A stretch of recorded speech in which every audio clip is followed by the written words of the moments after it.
When you celebrate Christmas this week, just understand that same devil who killed Trayvon Martin is celebrating Christmas. That same devil who killed Sandra Bland is celebrating Christmas. That same devil cop who killed Tatiana Jefferson while she was playing PlayStation with her nephew is celebrating Christmas. And the same people that subjects black and brown people to slavery and oppression and murder and police brutality is celebrating Christmas, just like you. And just for the very fact that we could be a part of something that our oppressor and all these other nations that oppress us is a part of is a testament to our poor mental health. You can't play both sides of the field. You can't be woke until the holidays get here. So fuck Christmas, and anybody that I'm associated with won't be celebrating Christmas. And what the hell, the kid's been bad all year anyway. I had no girl. Talk about my girl. Go talk about your girl. Go find a girl. Go find a life. Don't worry about what I got going on.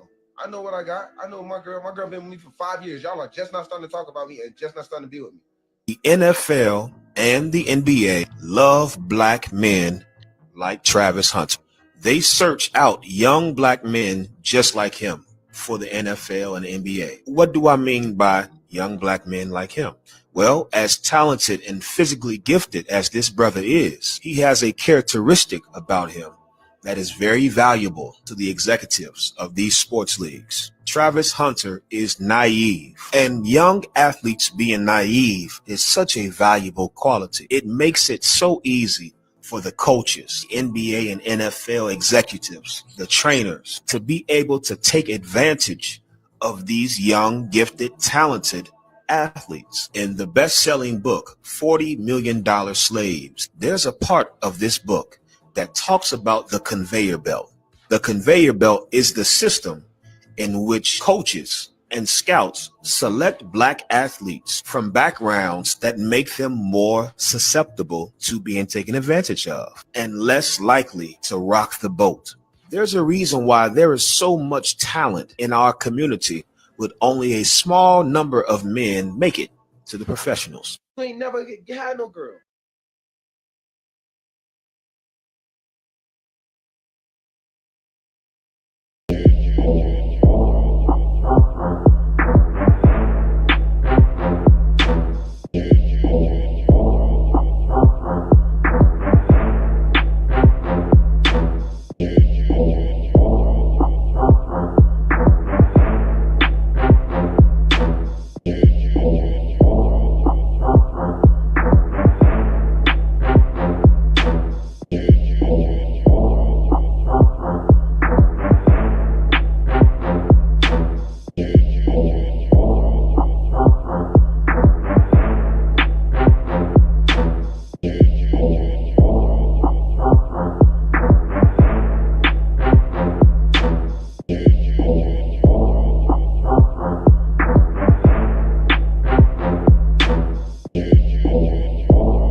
this.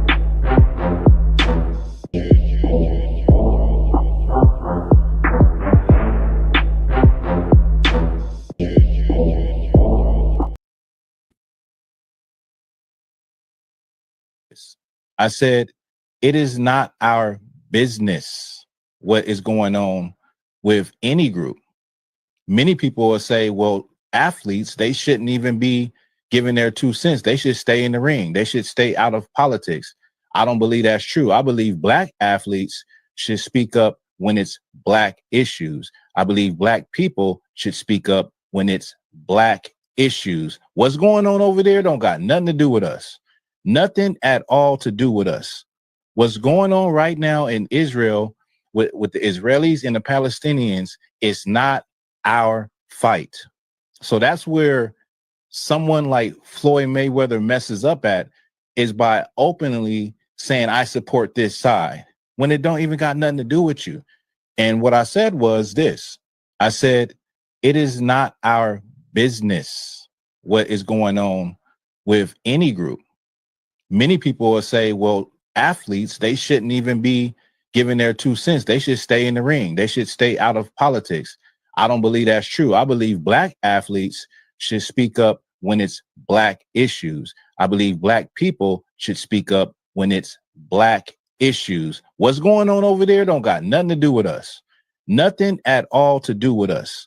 What's going on right now in Israel with the Israelis and the Palestinians is not our fight. So that's where someone like Floyd Mayweather messes up at, is by openly saying, I support this side, when it don't even got nothing to do with you. And what I said was this. I said, it is not our business what is going on with any group. Many people will say, well, athletes, they shouldn't even be giving their 2 cents. They should stay in the ring. They should. The best example of the law is not done away with, and you're in a great spirit, is when they caught that girl in adultery. Christ did not stop them from stoning that woman. He was just minding his business, writing something in the back. They looked at him, hey, Rabbi, I'm paraphrasing, but you know what I'm saying? What should we do? He didn't say nothing. If they didn't ask him a question, that lady would have been stoned. But when he asked her, when they asked him, what should we do? He said simply, him without sin cast the first stone. And all of them dropped the stone. That's that. He gave her mercy and grace. That's also part of the law. That's what he gave that woman. But he didn't say, now go ahead, bust it open. Don't worry about it when I die, when I get nailed on the cross. You can bust it wide open in. No. He told that woman to go and sin no more. And the best example of the law is not done away with, and you're in a great spirit. Mi carnales, our brothers. And so many people have misconceptions about Issachar because they believe what the propaganda says about Issachar. They believe that all Issachar is someone to come cut your lawn or else bring crime to your neighborhood. But these scriptures actually tell you who these brothers and sisters are, and they're the chosen people of God, and we'll explain it right now tonight. The Lord said that Issachar is read it one more time. Khan. Issachar is a strong ass, couching down. A strong ass, a burro. A strong ass meaning a donkey. A strong donkey, read that again. Khan. Issachar is a strong ass, couching down between two burdens. A strong ass crouching down between two burdens. The first thing it tells you is the symbol for the tribe of Issachar, which is the donkey or the ass. Also, before you go on, someone look up what animal is the #1 guard animal on the planet Earth right now. Everyone knows about guard dogs, right? You'll go do this in your research. You do it now as I'm speaking about it. There is no animal more protective than a donkey. None. Mexican people, the chosen people of God. Mi carnales, our brothers. And so many people have misconceptions about Issachar because they believe what the propaganda says about Issachar. They believe that all Issachar is someone to come. Posing the question to who? to Adam. I ain't posing no. I'm talking. So which side you on, moderator? Captain, listen, man. Which side you? Captain just turned up right now. So look, Captain, whose look. side y'all on? Y'all Check on my side or y'all neutral? So, but then we also got to find out why didn't they bring up the white Christians that replaced Jesus, gave it to us, and then we can't correct that. Like, we wrong for correcting that. That's why I had him repeat what the question was. The question was, what's wrong with us? Hey, we're going to get a chance to respond, bro. Like, this ain't a monologue, my guy. Go ahead, Adam. Go ahead. Listen. It's I want to ask you a question. It's an open.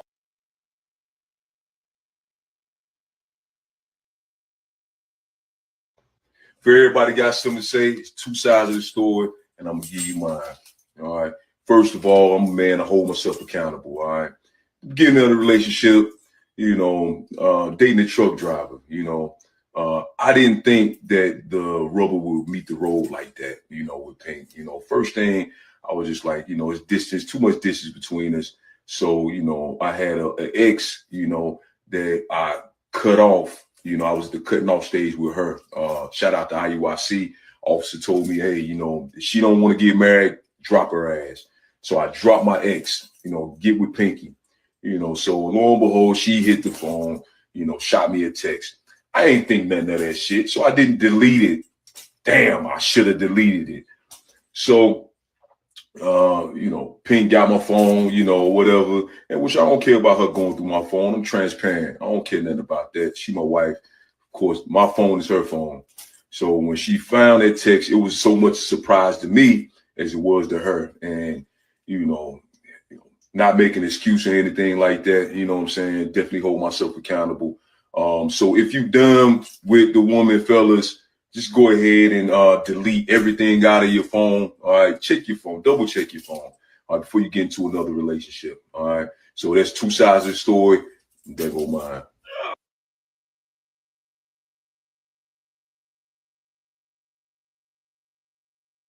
What brought us out tonight is, a couple of weeks ago, the DOJ released a report of their findings into the Memphis Police Department, and it was very revealing.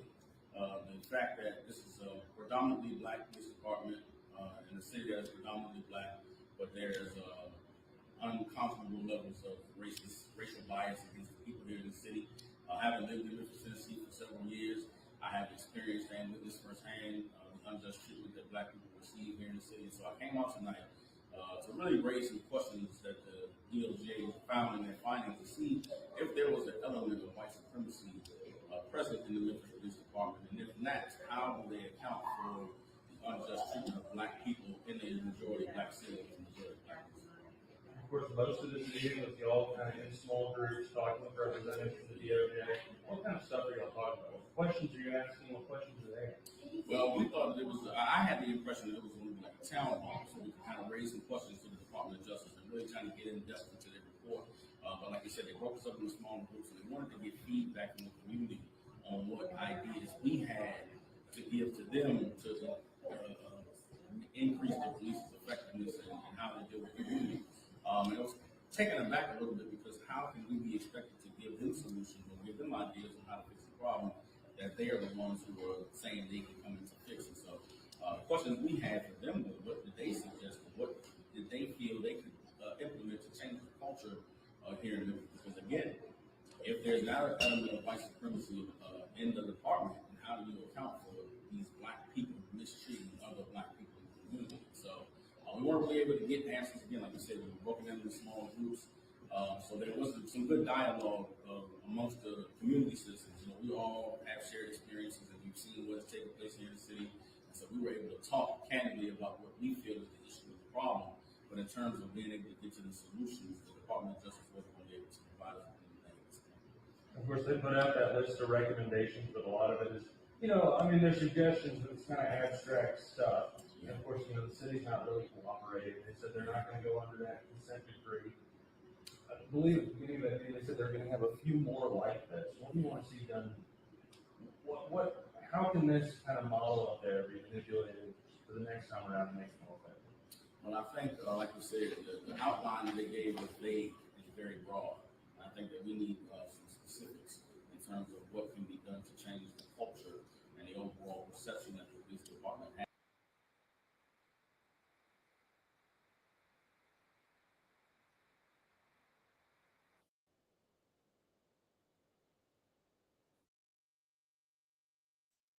That's exactly where I'm gonna go. Fly as hell. Yes, I wore black. Yes, I'm going to wear it again. And I will continue to wear it again and again because that is what I like. I look fly in black. So, bitch, I'm finna wear black, bitch. That's exactly where I'm finna go. Fly as hell. Yeah. Because they say that we don't love our children. But you just prove we all got children. You know what I'm saying? Charlamagne, he left. When his rib got at the time when his rib got pregnant. Remember, we kids. You know what I'm saying? And man, we play basketball. He should have played football. Yeah, he should have. But football, everything. When that baby went, now mind, he's a child. You know what I'm saying? But when a baby, this baby need me more. Like you said, you like it brung the anxieties, the fears of the unknown. But like, hold on, I'm gonna step up. Right. You know what I'm saying? That's what comes with us. You know what I'm saying? We're going to step up. You know what I'm saying? It is facts. You know what I'm saying? Articles that show that we're the best fathers. Right. That's why I asked about abortions.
Nobody selling you crack. You know why?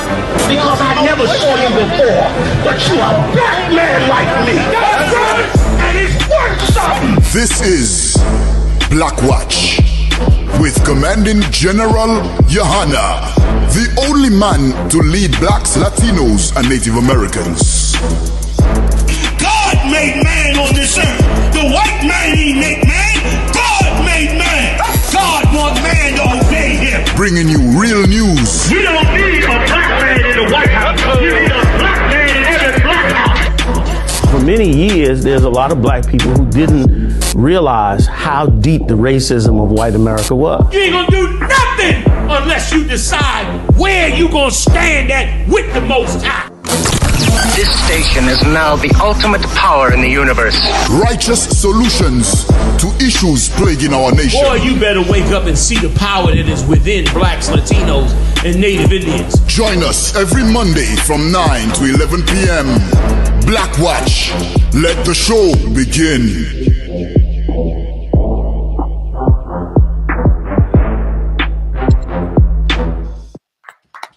What's going on, fans? ICK.com is the website. I got the helm. Heavy hitters in the building with me. General Muhammad, give it up. Yeah. General Hazard Young, give it up. Yeah. My son, General Micah Alaka, will be back next week. That's right. So our baby, y'all. You know what I'm saying? I'll be back next week. Got me distressed, you know what I'm saying, all week. He'll be back next week up in the game. As usual, Officer Marah, Officer Muthumya on the helm reading with him tonight. Officer Ahmad, Ahmad Hashar holding us down. And Captain Ariel in the building tonight. Yeah. Officer Yediah will be back. It's cold running around. Everybody catching the cold, a little something. So Yediah will be back in the building. Muthumya is always rolling it with us as well.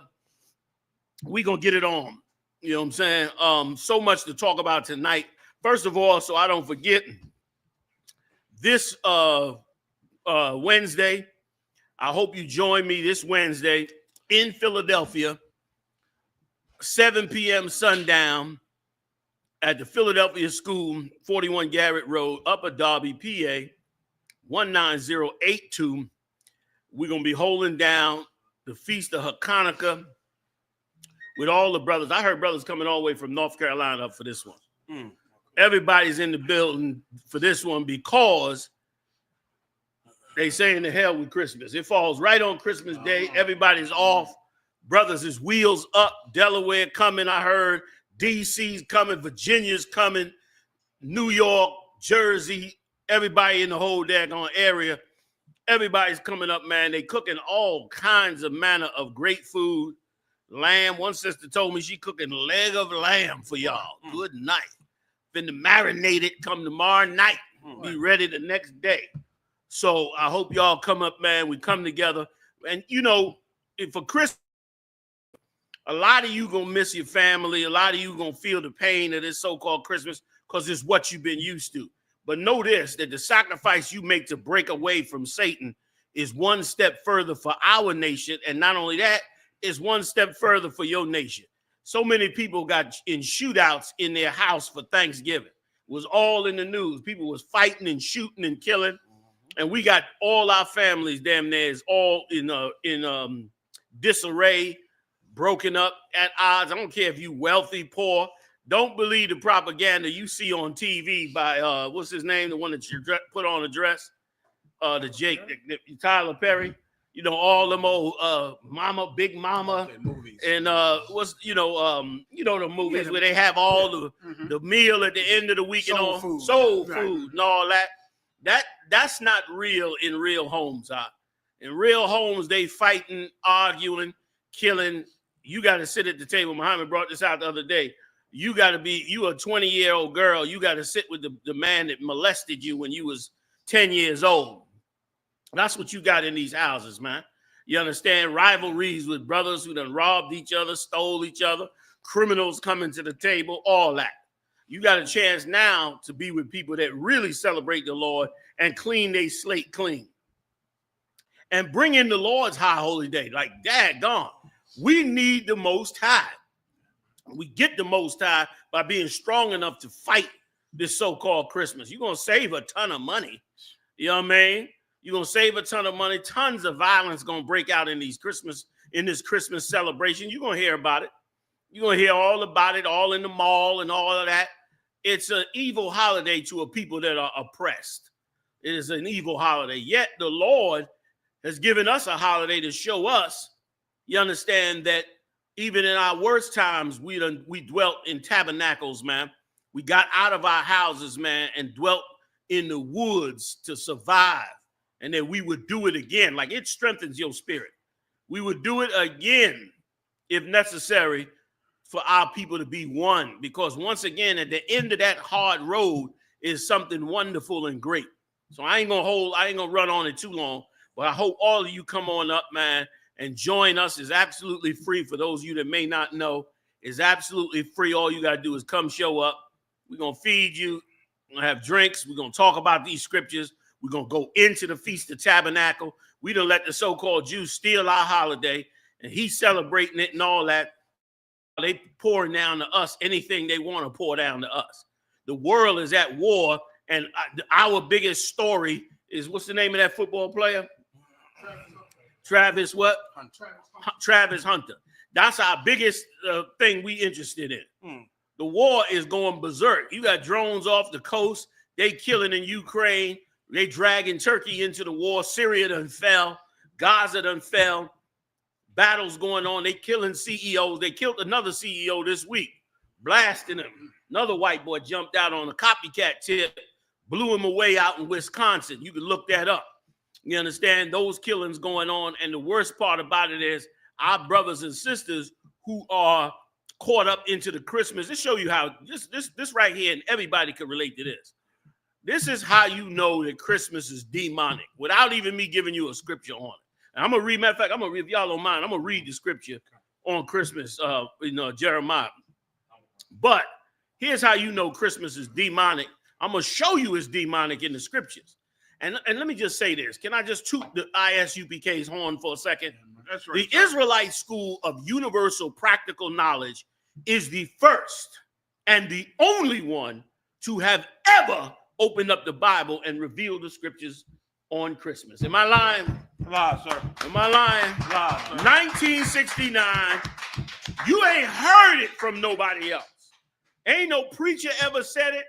Ain't nobody else ever brought this out. We're the first ones to go in the scriptures and find the scriptures on Christmas, the real ones.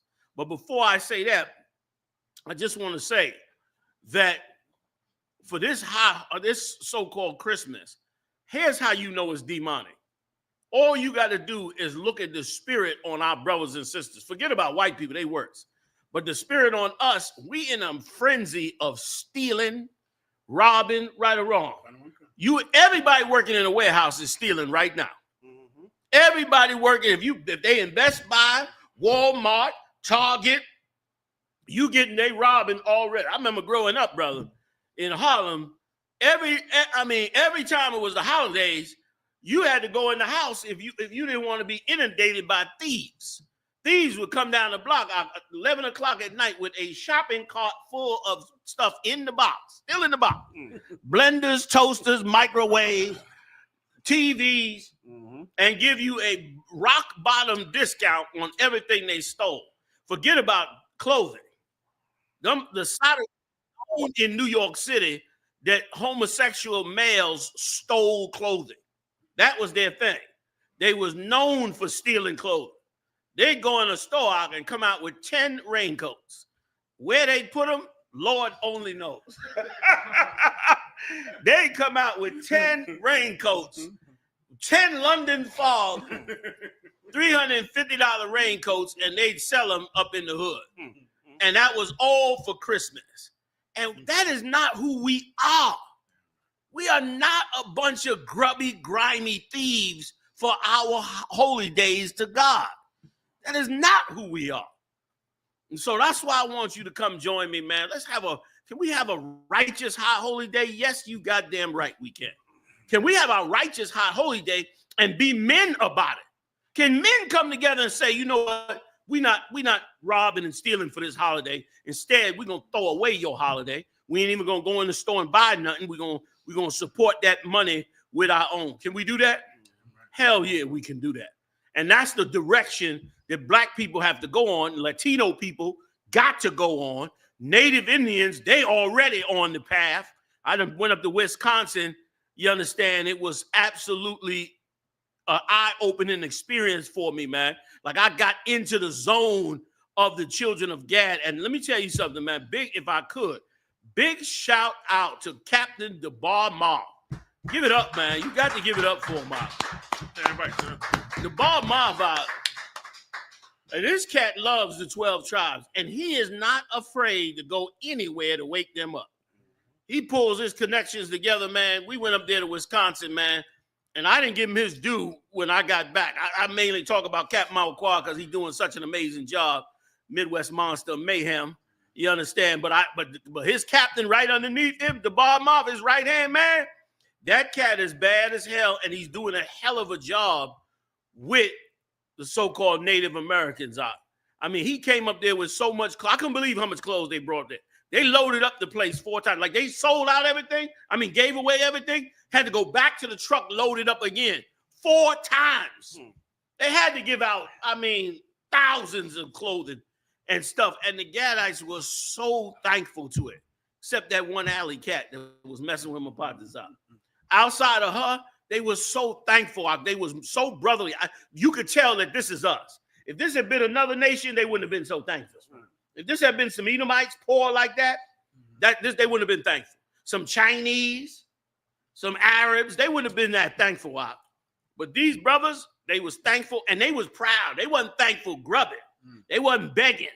They was proud, but they was like letting you know we appreciate it. And they would go and listen, they wouldn't just thank one person. They'd go down the line. Like, they wasn't afraid to come up to you and just say, you know, thank you very much, man. Really appreciate what y'all doing. It was amazing. It was amazing on that reservation. So big shout out to Big Bad DeBar Moth. And what's the name? I keep forgetting this brother's name. It's another badass cat who did the first aid up there, the medical brother. Somebody tell me his name. Y'all get me in the, huh? Not the Gadite. No. This is I don't know if he's a Gadite or not, but he looks like a Judite. Oh man, what's his name? It's another bad cat. Malquad, what's his name? Not from Minnesota.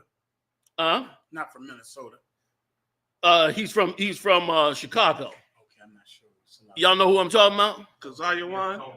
Is it Keziah Wan that did it? They put Keziah Wan here. Most High in Christ. Keziah Wan, Salaki, Keziah Wan, didn't mean to mess up your name. But Keziah Wan, oh man, like Keziah Wan would have broke your heart out there if you was out there. We coming out the casino, Keziah Wan. We coming out the casino, right? It's bitter cold up there. They making fun of me because I had to go out. I went to Foreman Mills and bought a jacket. Them Hebrews laughed my ass to death. They almost laughed me back to New York. They said, Gerald, what's wrong? I said, it's cold as shit out here. What's wrong? You know what I mean? I'm freezing like hell. You know what I mean? They laughing. It's cold. That Wisconsin cold on that reservation. Ain't no buildings blocking that wind. That hawk coming through there feet and snatch the skin off you. Freezing my behind. We come out the casino out, and this older brother, you could tell this was a strong older brother. Okay. He come out with his woman and a couple of other women. Like he brought them all up to the casino, and brother, his woman collapsed.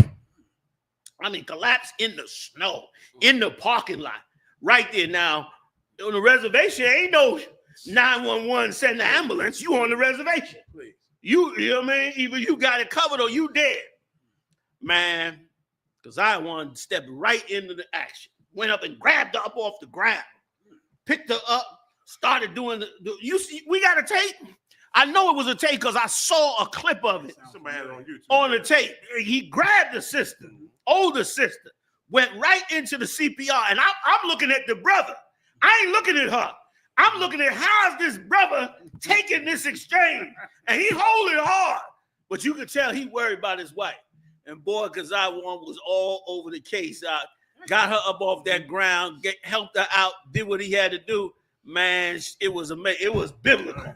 It was goddamn biblical, man, what they did out there. You understand? God, it was beautiful, man. It was beautiful to see. So what I'm saying to y'all is this. I know you want to see your family. You was born, you understand, to have harmony. But what you got to understand is that Christ said a man's enemy shall be they of his own household because of the evil philosophies and ideas that we had to take on. But we got a great opportunity by opening up these scriptures and knowing what they mean. We got the opportunity to bring it all back to the Lord. And that's why we're going to get together tomorrow. I mean, Wednesday, Lord allow sundown. And we're going to break down the Feast of Tabernacles and show how righteous it is compared to the evil satanic holiday of so-called Christmas. Now, I'm going to let Mapatazah read it right quick, y'all. And then we're going to go on to the story. But it has to be said. Come on with it, Mapatazah, when you get a second. It has to be said. Like somewhere in your life, you're going to have to make the change. I don't care how much of a thug you are. I don't care how bad you are, how tough you are. Somewhere in there, you're going to have to recognize that there's a higher power. And that the higher power is the only way you and your people going to come out of this mess that you in. You're going to have to face it. We done been in this place too long. You got to realize that you deep in a hole, and the Lord got to pull you out. Now, how you get the Lord to do that? You got to walk towards the Most High, man. You understand? Isn't there a scripture about that? I might be missing it. What's that one that say something like, if you draw nigh unto me, I shall draw nigh unto you. Y'all know the one I'm talking about? I'll come back to it. You read this. Stick with me with this. Somebody pull that one up for me. I'm gonna read that and I'm gonna get up off it. Come on with it, my pockets out the water. It's the book of Jeremiah, chapter 10, verse 1. Hear ye the word which the Lord speaketh unto you. Right. Go ahead. O house of Israel. O house of Israel. This is the Lord speaking. 12 tribes. Go ahead. Verse 2. Thus saith the Lord, learn not the way of the heathen. I meant dedication. You right about that, Shabbat. Go ahead. And be not dismayed at the signs of heaven. Right. Don't be dismayed at the signs of heaven. Tons of stuff going on up there. Drones, this, that. Esau building stuff, telling a million lies about what's up there. Don't be fooled by none of that, man. That's what it means to be dismayed. It means to be shocked and, overwhelmed by it. And you not to be shocked and overwhelmed by what you see going on that Esau tries to make you think is of God. Because God knows what he going to try on this December 25th. He might try anything on this December 25th. Go ahead, Op. Come. For the heathen are dismayed at them. You're right. The heathens love to be caught up into that. Alien technology, bullshit, and all this other stuff. They caught up into that. So don't you be dismayed by it. You cleave on to the Most High. Right. See through the darkness. Part the waters of darkness and deception and seek the Father. How you seek him out? You get to them scriptures, which we're going to show you in this one and the next scripture. Go ahead, real quick. I'm gonna pass it. Go ahead. Come. For the customs of the people are vain. Right. These are vain customs, man. You going to buy gifts and toys for somebody, for yourself. Not based on the judgment of righteousness, but based on a worship of Nimrod, a 4,000-year-old deity, that empire that ruled over us. Like we worshiping a 4,000-year-old slave master. No, man. I opened up the scriptures. I had to give it up. They was running around for a minute with, what's that cat name? The Emerald. No. Yeah, that's him. Oh, they've exposed him. They busted his whole world up. What's his name? I know it's Carson. I don't know his first name. But he came out, brother. He was for a while pushing that emerald tablets, and we didn't understand. He didn't direct it at us, but he was saying what everybody believe about the scriptures is wrong and all this old bullshit. And then there go the picture. There it is right there.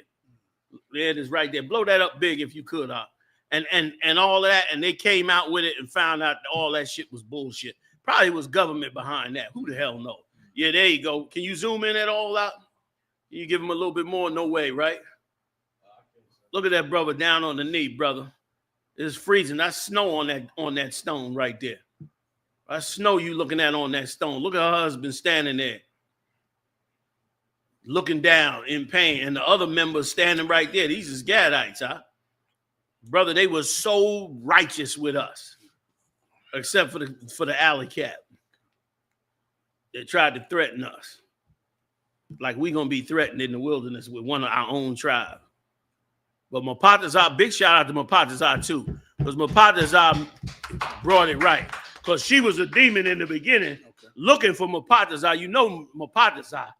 He just, you know what I mean? He was looking to get it knocked the fuck out. He just, you know what I mean? Just got back to the phone. I leave it like that. She almost got her head knocked off. You understand? But Mapatazar was cool with her. He let her make her argument battle one, maybe another time. Not now, I'm a robber, but maybe another time we'll play that video. Look at Kaziawan. Look at Kaziawan in action, goddammit. You see her sitting up, he's sitting behind her. You see that? She's on the ground. Look at her husband. He worried. Look at the other Gadites. Look at how that was like a tribal meeting of righteousness. Like, first of all, why would they even let a nigga touch her?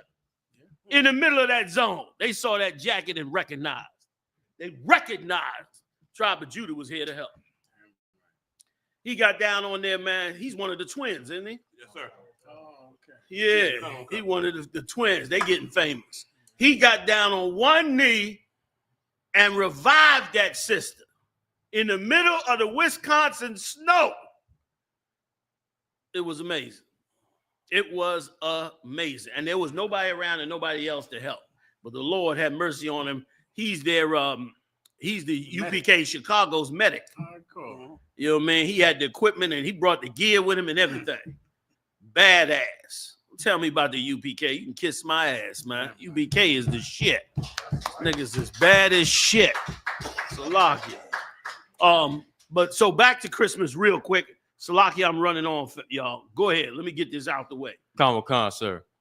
For one cutteth a tree out of the forest. Go ahead. The work of the hands of the workman with the axe. Go ahead. The axe. Verse 4. They deck it with silver and gold. I'm going to stop right there. The Lord said, don't be afraid of them. I'm just trying to rush through it. Everybody can go read it. Tell them where you at. Khan, Jeremiah chapter 10, verse 4. Right. Jeremiah 10 and 4. So 1 through 4 and 5 on down, you can go check it out. That right? Yeah. Right. Okay. That you can go check it out. I'm gonna read some more about it on Hanukkah anyway, because it's a very evil holiday. To worship the king of Babylon 4,000 years. You was gonna say something? Right, sir. To worship the king of Babylon 4,000 years later is evil as hell, and expect the Lord to bless you. Expect the Lord to stop black on black crime. Like you Christians, man, you rotten as shit. You don't trust in the Most High. Right. The Lord said the Sadducees and Pharisees don't go into the kingdom, and they don't let nobody else in the kingdom. Like you Christians in the church, you supposed to be leading the way in faith. You in there singing, dancing, shouting, and then when it come time to really be strong and have faith, you got some Jerry Curl sissy telling you what to do. You evil as hell. Like every brother should be being told it shouldn't even be no Christmas celebration in no church. What kind of nonsense is that? Right. That's Babylonian worship. Right. The hell is that? Right. Meanwhile, they in there worshiping it, and they ain't even, there's nobody in there that done read the scripture and say, yo, man, we need to stop this. Right. We need to try to get right. You got to make righteous moves before the Lord. Right. That's what you got to do. You got to step righteously to the Most High. And then the Most High will step to you, man. Give me the other scripture. If I could, y'all, so lock it. James 4 and 8. Check out what the Lord said. So that's why we coming up against Christmas. I'm saving all my money. I ain't buying nothing for Christmas at all. My money's staying in my pocket. Read. Khan, this is the book of James, chapter 4, verse 8. Come. Draw nigh to God, and he will draw nigh to you. That's what you got to do. How you draw nigh to the Father? Obeying his laws, statutes, and commandments. You act like God's a dummy and forgot about all his laws that he wrote thousands of years ago. What are you, dumb? He put them laws in place for a reason. And listen, and you can't be this dumb. All you got to do is look at us and look at our generations, and you're supposed to know we made a mistake. You're supposed to already know we made a mistake. Do you know that the average black girl in the United States has sex by the time she is 11? That's Esau's numbers. It's probably lower than that. Has sex by the time she's 11. Curse be this damn place. Right. You can't even, you trying to raise your daughter right, get her through school, bring her on through the fire. And this rotten ass place got all kind of evil going on, and you rotten ass niggas in them churches, you ain't trying to stop it. You ain't putting no hedge up. You ain't saying nothing. You ain't even offering nobody some way to get it fixed. Right. Damn you in this damn Christmas, man. In this bullshit. We're going to celebrate Hanukkah, man. We're going to walk towards the Father. Read it again. Khan, sir. Draw nigh to God, and he will draw nigh to you. Is it more? Go ahead. Khan.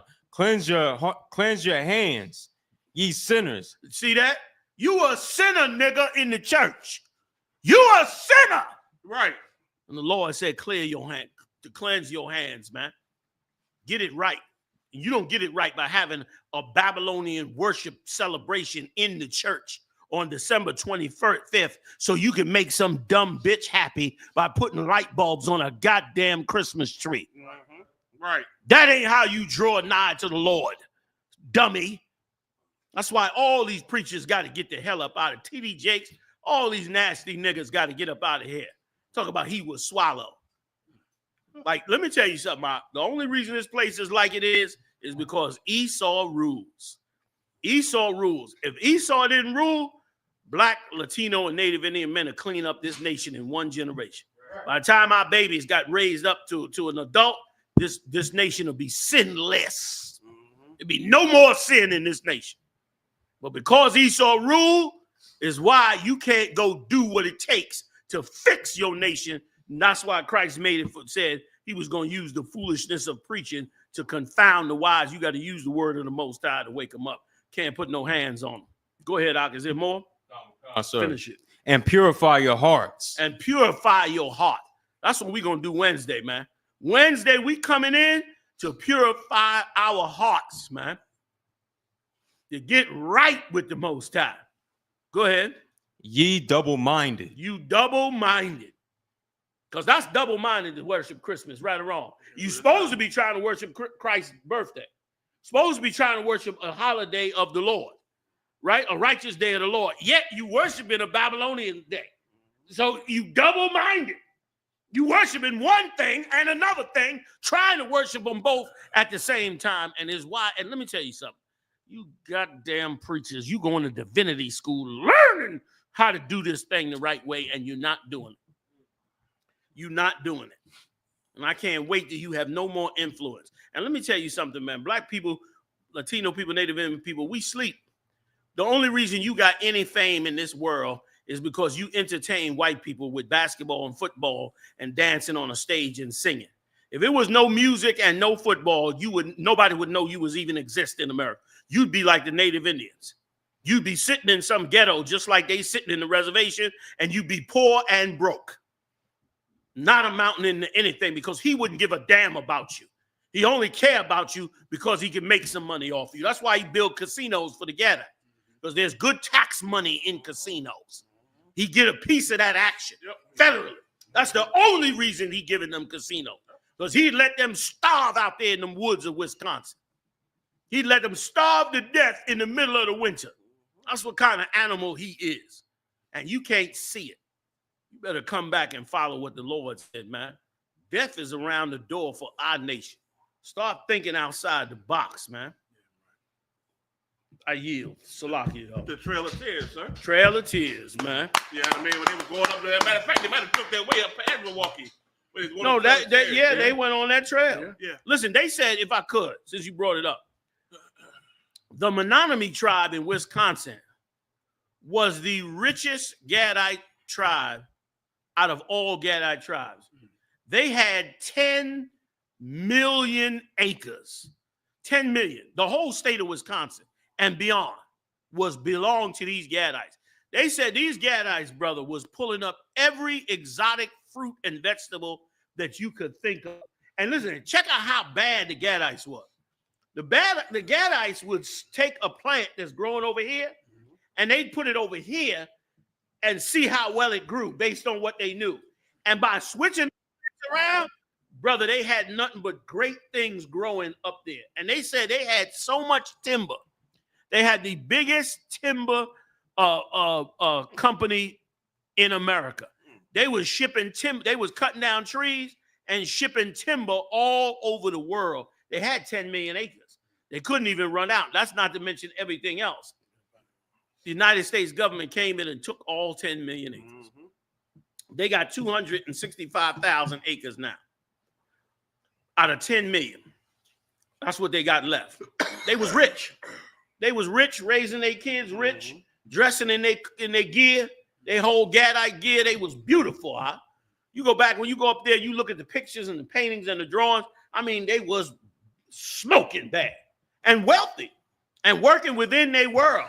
And Esau saw that and said, oh, no, we can't leave them alone, and stole the whole 10 million acres. And then to try to cover it up, they tried to bring another so-called Gadite tribe, which a lot of people thought was Edomites at one point, and brought them and tried to implant them in the Menominee tribe's area. The 265 acres they had left, they was going to put somebody else on the land and leave them totally out.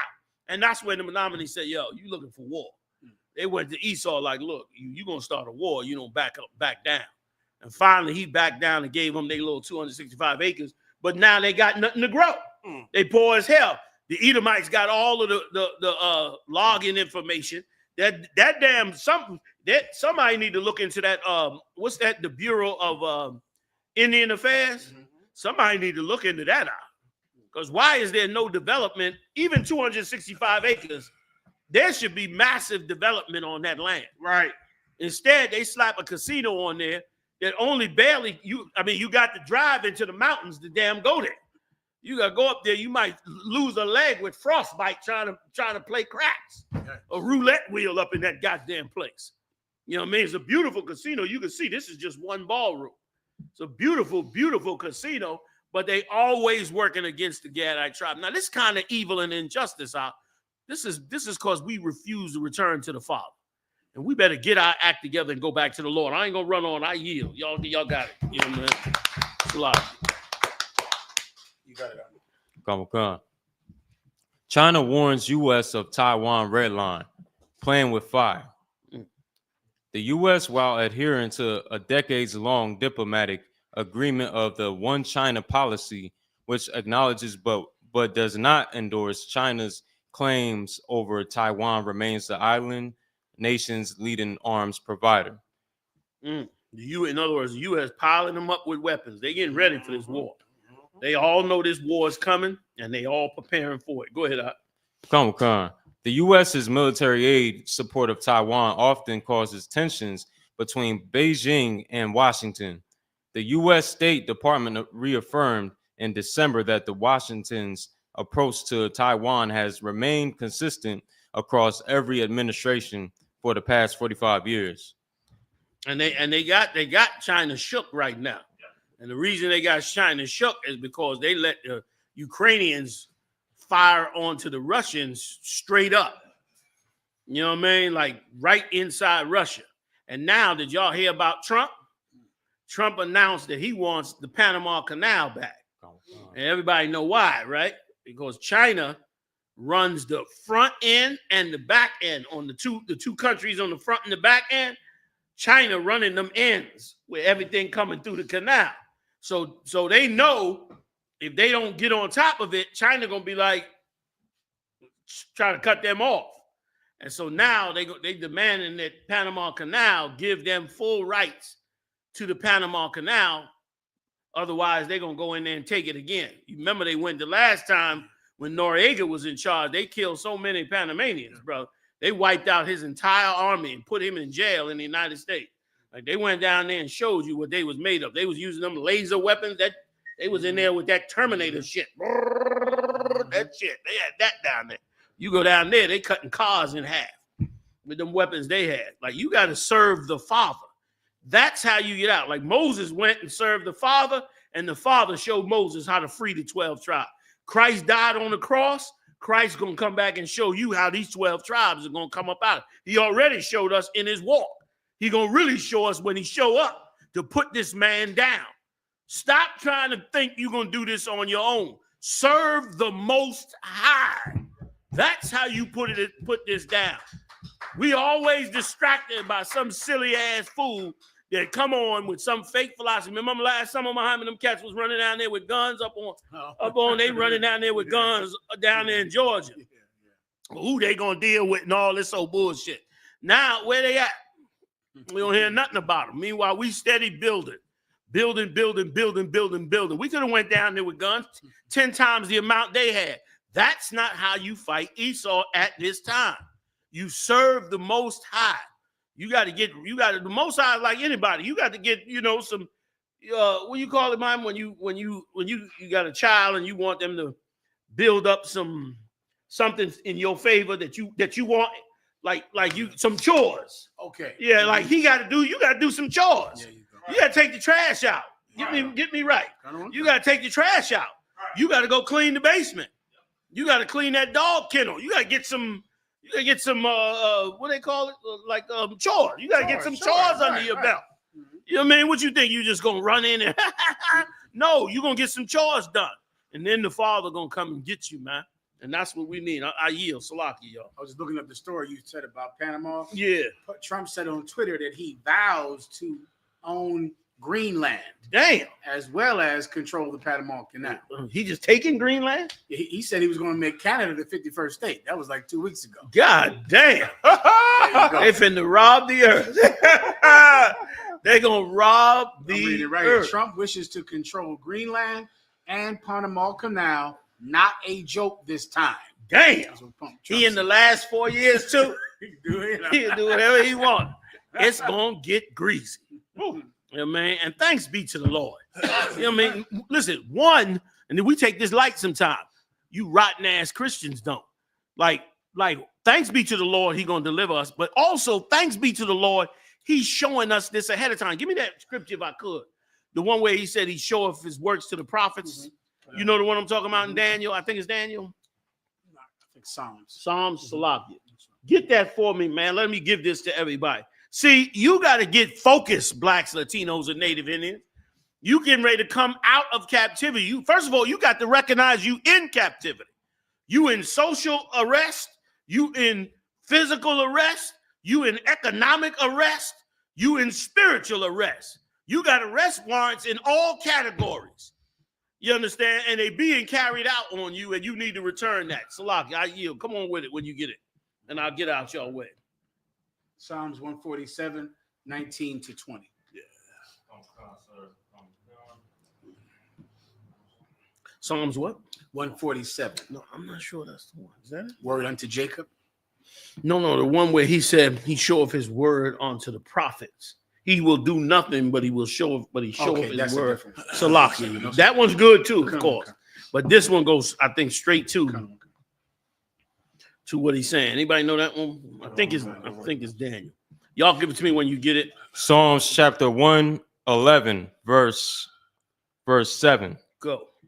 He have showed his people the power of his works. That's a good one too. Come on. Come. Salaki. Everybody, Amos 3 and 7.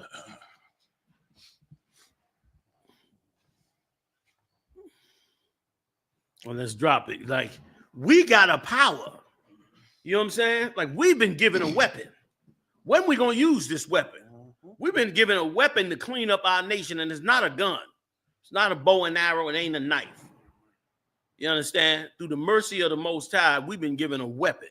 And that weapon is righteousness in these scriptures. Go ahead, Ak. Come. It's the book of Amos, chapter 3, verse 7. Surely the Lord God will do nothing, but he revealeth his secrets unto his servants, the prophets. Thanks be to the Most High. Huh? Like, he reveals all of this greatness to us. Right. We've been putting it out since 69. That's right. Sir. And is it not coming together? That's right, sir. Is it not manifesting itself before everybody's eyes? Come. Like, we should be, that's not a small thing. Go ahead. Because certainly there's a ton of liars out there lying against us. Mm-hmm. You understand? You go over to IUIC, you're going to be a handmaid. Hell, they got more people coming out with it. The brother, you saw the tape. Yeah. Brother said the cat told him, when you finish with her, you know what I mean? Close that chapter and pass on to somebody else. I was shocked. He came out and said it. And I told you, I got a bunch of sisters asking me to come up on the show now because they want to tell their whole story of how IUIC, you niggas is evil as hell. You are taking sisters and destroying these women, man. You passing these women around in the name of the Lord under a fake religion. You know how destroyed they gonna be when this is over. Brothers in the UBK gonna have to put them back together, brother, like a puzzle, because they're gonna be so destroyed by what you do to them. Come on with it, Thawada, please. Come. Verse 8. The lion hath roared. Who will not fear? The Lord God hath spoken. Who can but prophesy? Most High in Christ. But the one where he said the Lord will do nothing. Is that it? No. Come. But it should say, but he revealeth. Come. Go ahead. Surely the Lord God will do nothing, but he revealeth his secrets unto his servants, the prophets. He reveals the secrets unto the servants, the prophet. Stop looking for some preacher to reveal to you the truth about the Most High. He said he did it through his prophets, and that ain't no boast. That's to let you know where you're supposed to go to get this knowledge. I'm done. I yield. Please, somebody take it. I'll go for you. A betrayal of justice. Kansas City detective convicted of killing black man in his own garage and allegedly planting gun freed by Republican Missouri governor sparking outrage. And they freed him. It's amazing story. This rotten piece of garbage. Go ahead. Come. Missouri Governor Mike Parson commuted the Vacarns 6-year prison sentence Friday, 1 year after he started serving. He was convicted in 2021 of killing 26-year-old Cameron Lamb as he backed into his garage. Davicon. And let me say this, and that's why it's so evil for a president or somebody in great official capacity to degrade us as a people. Right. Because it opens the season on us. It makes the rest of these rotten bastards think that they can just kill us. Like they love to make us the scapegoat. If blacks and Latinos and Native Indians left America, they'd have nobody to blame. They turn on each other. This is evil as hell. Go ahead, Op. DeValconor's release was not a surprise. Back in September, the governor told a Kansas City radio station the case against the 45-year-old cop had been politicized by an overzealous prosecutor. So they was overzealous, so now he gonna let them go. You know what I mean? A ton of these governors is white supremacists, man. Go ahead, Op. And if Parson, like we gonna find out why it was so wrong to follow Martin Luther King's philosophy. Go ahead, Marah. So like I said, what they mean? What they okay when they say they was overzealous about it? What was they trying to actually say? Like it sounded like they covering up for something when they say, "Oh, we was overzealous." Meaning they trying to say because it was public, the prosecutor went too hard on the cop. Like he went like he trying to convict him so bad that it was almost inevitable that they was gonna get him. Mm-hmm. You know what I mean? Because he was too hard. He was, pressing down too hard, which they don't never say that when it comes to us. They don't never say it's overzealousness when it comes to us. When that's all it ever is overzealousness when they lock us up. Right. But they act like, oh, it wasn't overzealousness. Like, that's ridiculous. And it's such a good excuse if you want to let a white boy go for murder. Killed the man in his driveway. And let me tell you something about Esau. Esau writes in the article, killed him in the driveway because Esau, this is how Esau thinks. You cops can kill niggas all you want. You can be wild and crazy as you want to be, but do not come up in people's houses because they worried about that because they know if you allowed to come up in there and do destruction, you going in their house. They'll go rob white people and kill them and murder them too. So they don't like it when they hear the story that you done went up in the house. Or you done went up in their garage, or you went in their yard. Edomites don't like that shit.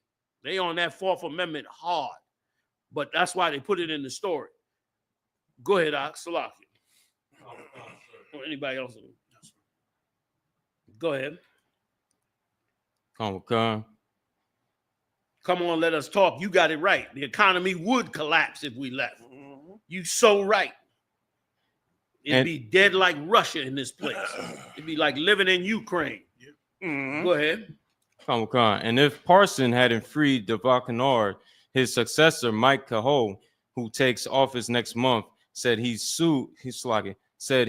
issue a pardon.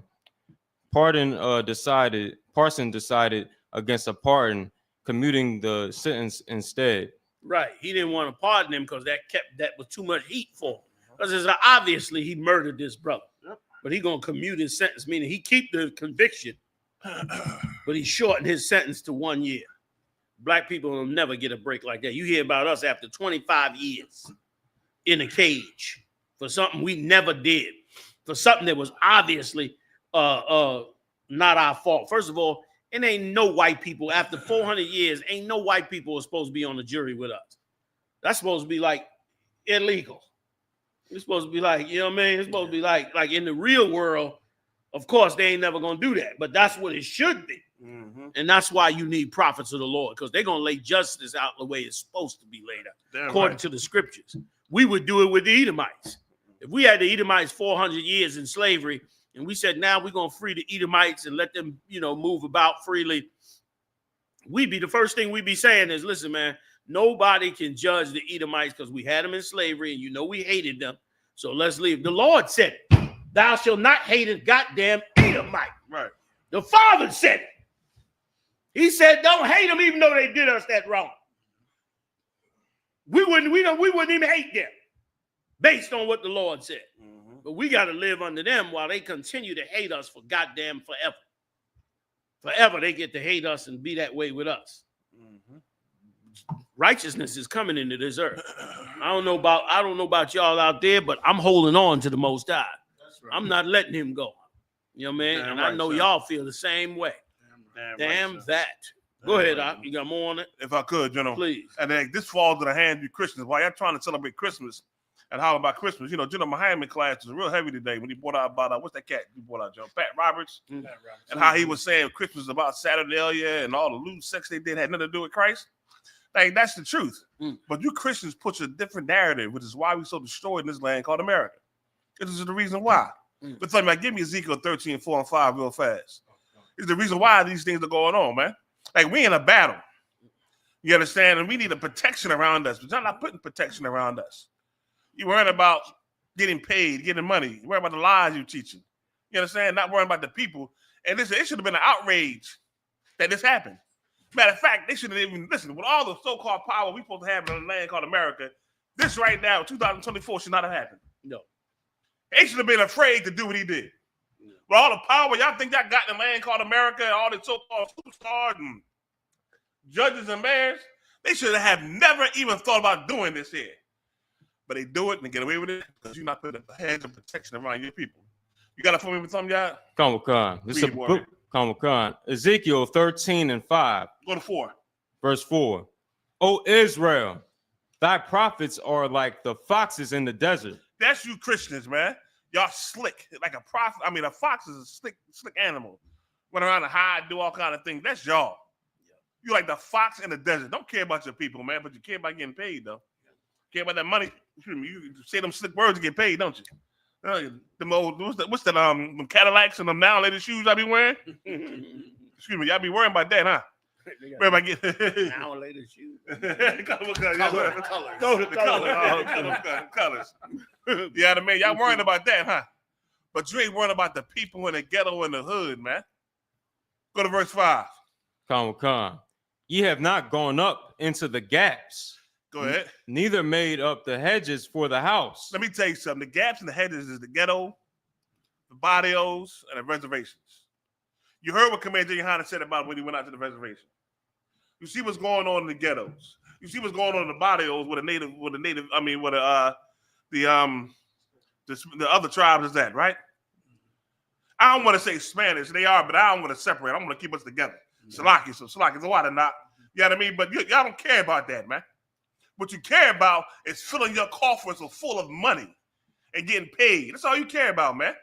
With all the power we got, supposedly, in a land called America 2024, they should have never, ever thought about doing what they did, knowing the hell he's going to get for doing it. You understand? But they do it because your job is to protect Israel, to protect your people, and you're not doing it. You're not putting the hedge around us. So true. You're not going into the ghettos and bars, putting the hedge around it to protect us, to keep us safe. You're not doing it. The only one doing it is Commander Junior Hanna. And let me tell you something. All of us. That's right, sir. And the ISUPK, that's right. Come on, sir. And he trained us. He got trained us. And we training everybody else to come up in here to do it right, to protect their people. And here's the truth about it. Y'all talk that about us. But you other so-called groups, look at what's going on with them cats, them Purple Rain cats. They got handmaids. The truth came out from the sister that brought it out. They got handmaids. And they use them for sexual pleasures as well. You understand me? You wonder why we don't affiliate with nobody else? Come on, man. Are you kidding me? This is the home of the truth. Nowhere else, man. If you want a hedge and protection around you, you come in here. We're going to give you that, man. This is a place of sanctuary for the 12 tribes of the nation of Israel. You understand me? This is a sanctuary for them. Any more? Neither made up the hedges for the house of Israel to stand in the battle in the day of the Lord. We are in the battle right now. And because you so-called Christian preachers, you so-called fake Israelite groups, you're not putting the hedge around your people, man. You ain't going in the ghettos and the barrios and reservations, putting hedges around them and keeping them safe. You understand me? Let me tell you something. What Commander Junior Hanna brought out today about the brother in Chicago, when his sister passed out, that's put a hedge around the people. She passed out. His brother trained in the medic department, got up, went right to her and her aid to protect her. That's putting the hedge. Like, that's a gap. That's what you're trying to do, to try to bridge that gap amongst the people, to keep them safe. We need to do that, man. We need to do that. I was watching Tazariak, right? He was battling some Christians, him and Captain Nakai. And the cat said, let me hear something. Well, let me hear from y'all when y'all build institutions and do all this other kind of stuff and something. Then I'm going to listen to y'all and see what y'all say. And I heard him say it. I said, man, this cat is evil as hell. What the hell does an institution got to do with us being righteous? You understand, General? Like, I'm hearing him, and I'm saying, oh, you got to be kidding me. Is he saying he built institutions? No, he said he will hear us when we build institutions. Okay, because I was about to say, because you built a hell of a sodomite institution. Yeah, come on, built a hell of a lesbian institution. Come on. You know, man. Yes, sir. You sent more men. The Christian church has sent more men and women to be Hollywood entertainers than any other organization on earth. Mm-hmm. And you proliferated more lewd sex and more lewd drugs in the Black and Latino community than any other organization on earth. Yeah. You became a safe haven for homosexuality. The down low started in your church. Mm-hmm. You brought forth and manifested the world of Black homosexuality. You built some institutions, all right. You built some of the worst institutions on earth. Child molestation on a massive scale in the Christian church. You built that. You did that. You get credit for that. Full-fledged vanity of buying Rolls Royces and cars like that. That came from you too. Drug dealers didn't have that much. You went and did that. You did that. Buying politicians and joining, not buying them because you Negroes don't buy them, but joining politicians and carrying out their programs. You did that in church. I'll never, ever, as long as I live, I'll never forget what Jesse Jackson and the rest of you preachers did, Al Sharpton, all of you, when it came time to kill abortion. You went in that church and said abortion is a right. When Jesse Jackson, out of his own mouth in 1973, said that abortion is genocide. The minute he ran for president, the minute y'all knew you was going to get a good piece of the action, you switched it, man, and sent all our daughters to kill their babies in Planned Parenthood. You made Planned Parenthood rich. Now they selling our body parts of our babies in the open market. They taped it already. I wish you could find that tape, Marah, where they got the tape. The woman is selling our babies' body parts on the open market. You did that. Oh, you church niggas done did amazing. You did absolutely fab. You built some institutions. You built that one. You built that one that taught our sisters to kill their babies. You did that. You built the institution that separated our men from our women in the conflict. You let people like Obama come up in the conflict and say, you ain't no man just because you supply the seed or just because you had the baby. That don't make you no man. You did that. You started that in the church. Let me help you out. Woman, thou art loose. Right. You told women to separate from their man and divorce their man and get their career. You put homosexuals on the pulpit to teach Black women that they didn't need no man, that they could do it independent. I could do bad by myself. That came out of church. That's a church quote. I could do bad by myself. You did that. I remember growing up in the projects in the Bronx years ago when I was young, and you Christians came through them projects.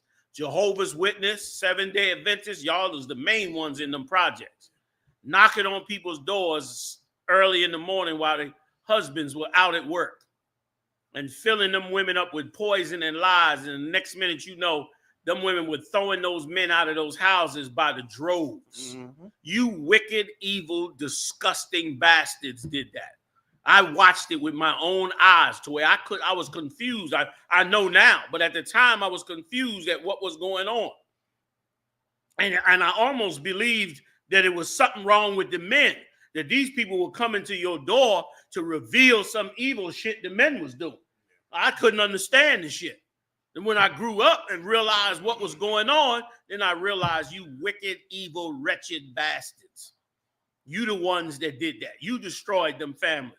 Them old nice, cute little old ladies on the street with the awake and the watchtower, dressed so nice, talk so pleasant, knocking on your door. Dragons of demons leave on them. Their name is Legion. For there are many when they come knock on your door. They come to destroy your woman and to turn her against you. You understand? Y'all did that. You did that. You did all those good things. You got institutions. Imagine a nasty, disgusting Christian trying to question what the Israelites do. You're going to try to question what ISUPK did when you got the worst track record in the Black and Latino and Native Indian community for all of that. That's another thing when we went out there that I didn't bring out. When we went out there to Wisconsin on the reservation, they was initially mad with us. And let me tell you why they was mad. They got a term out there. You heard this before. They got a term on the Gadite reservations called Bible thumpers. And they hate Bible thumpers. They said, we don't deal with no Bible thumpers. They didn't want to hear us because they figured we was just another set of Bible thumpers. And they said they hate them because these Bible thumpers come on the reservation and damn their bones dry. Fill them up with that Christianity and make them twofold under the white man. And so they said, we don't want that, man. We don't want none of them Bible thumpers. And so we had to show them that we had Gadites with us that are breaking down the law, statutes, and commandments. It's difficult for them now because they ain't never heard this before and they've been inundated by Bible thumpers. It was the same way when Mo and them sent me out in the 80s. Right. Mo and them sent me out in the 80s on the street. It was rough. We told Christians what was going on. They was like, what? Get the hell out of black women to be trying to throw you off the podium, all that. They would try to get us arrested when we would stand on the street and tell them what the scriptures say, even though we got the Bible right here. We showing it to you. It's right here. They were like, get them niggas off the corn. They would cause a big stir. That's what led to us starting to get permits. We didn't have to get permits in the beginning, but we had to start getting permits because the Christians got mad. See, first, they started coming out there with their big speakers. If you from back in the day, you would know. They would come out with their big speakers and try to battle us with hymns and songs. But the problem was the people that was passing by wanted to hear the truth. So they would be like, yo, y'all blazing, we want to hear what they saying because it was controversial. And then when they saw that they couldn't drown us out, they went and started calling the cops. You Christians act like you righteous, but you some real wretched ass niggas, man. You some disgusting niggas. Like that old Kirk Franklin told the brother, don't even sit on his piano, on the piano bench. I remember. Because he on the piano writing songs naked on the piano, would show you the song's supposed to be a Christian song, but it's a disgusting sexual song, hidden like a Christian song. You know what I mean? That's what you going, and you got the nerve to tell the Hebrew Israelites who don't eat pork, shrimp, lobster, crab. Come on, my thumb, y'all. Maybe I'm bugging out, man. You got get me right. Con, sir. And Denzel Washington felt like he's been called to his new way of life. Recently he's been baptized in the Christian church, and he's a Christian now. He done got caught up, and that's one of the stories too. You know what I mean? Like you got the nerve to question about we changed our life. You don't change your life, right? You don't change your life at all. You embrace the life that Esau tell you to embrace. I yield, Salaki, y'all. I'm running. Come on, Marah, please. I got footage of what you're saying. Please, I beg you to please play. It's a whole Christian ministry. There it is. Yep. Whole Christian ministry right across from y'all camps. Yep. Back in the day. Come on, man. There it is. Like Times Square. Wakanda, Times Square, sir. That's it right there. Look at the rolls. That's the preacher's rolls. That Rolls Royce you see out there, that was the preacher's rolls. Police protection. Old country bumpkin Christian.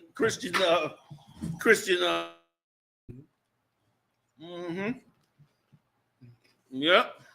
And look at us. That's us over here. That's us in Times Square on the left. On 44th and Broadway. That's the Ansar community out there with their little plate, their little table, teaching more lives. with Dr. York, pedophiling the babies. And there we go, getting it in them. Times Square. God damn, we was teaching back there. We was getting it in, Damn right, sir. That was back in the day. Good night. The cars were still square. That looked like you remember you was talking about the trench coats? Yeah. That like back when the cat opened the trench coat Yeah, up. yeah. Full of watches. General Yohana was back then. General Yohana back when the cat opened the trench coat up. Full of watches. Rolexes. Everything. Damn right, sir. Oh man. That was crazy. Well, Mo. Sir, if I could, that's why the UPK is so important. To show you that we the ones that put the heads around God's chosen people. Yeah. We go all the way back to this time. And I think about it, I thank the Lord that, I had the opportunity and I accepted it and did the work of the Lord and, meeting Commander Yohana, General Hyman, General Mayak, and, get a chance to change my life and help other brothers and sisters change their life. Because when you look back at the track record of the UPK, you look back to this time right here, right? About what we was doing. Commander Yohana kept what he was taught back then. This is why we got what we have. This is why we look like them right now today. 2024, on the streets, we look just like these brothers right here. Because of Commander Yohana. You understand? And thank the Lord y'all preserved it. Thank the Lord y'all held me down. Right, you know what I mean? Damn right. Without y'all, we wouldn't have got here. You know what I mean? Damn right. How the hell can you, if I could, so how the hell can you say and go and say you're going to follow some break-off group when they don't have the history or the loyalty that the UPK produces? Yep. Them cats ran and broke from this, man. Yep. They broke from this. Yep. And some of that bull crap you got going on, which is why the purple cats got handmaids. Yep. Who knows what else these cats is doing out here? That's so true. You know what I mean? But we stand where the Lord put the hedge for the nation of Israel. And that's the ISUPK. I think that was Amno Allah in the black and white right there. Come. Woo, that's back in the day. Go ahead, Murad. Go ahead. It was a lot. crazy. The amount of Christians that was across the street singing and dancing. I couldn't even get the part I wanted. The part I wanted, it was like a bunch of women. They was just so, what they would call joyful in the Christian church. And listen, them same people across the street, they get violent with us. You see it ain't that many of us. They come across that street, man, and them black women will go off. You niggas get a job. They ones leading the charge with get a job. You old dirty niggas, you need to stop that in the name of Jesus. They rebuked you. Yeah, man, we had to battle that joint every week. Well, this truth is here now. Damn right, General. Now all they filth is being revealed. You know what I mean? Can you play that tape, Murad, real quick? I know we're short on time, but can you please play a piece of that tape with Tazar Yak? Tazar Yak beat the sodomites. I mean, these are Christians, Salakia. He beat the brakes off of them. Him and Cat Makad Abraham put hell on them.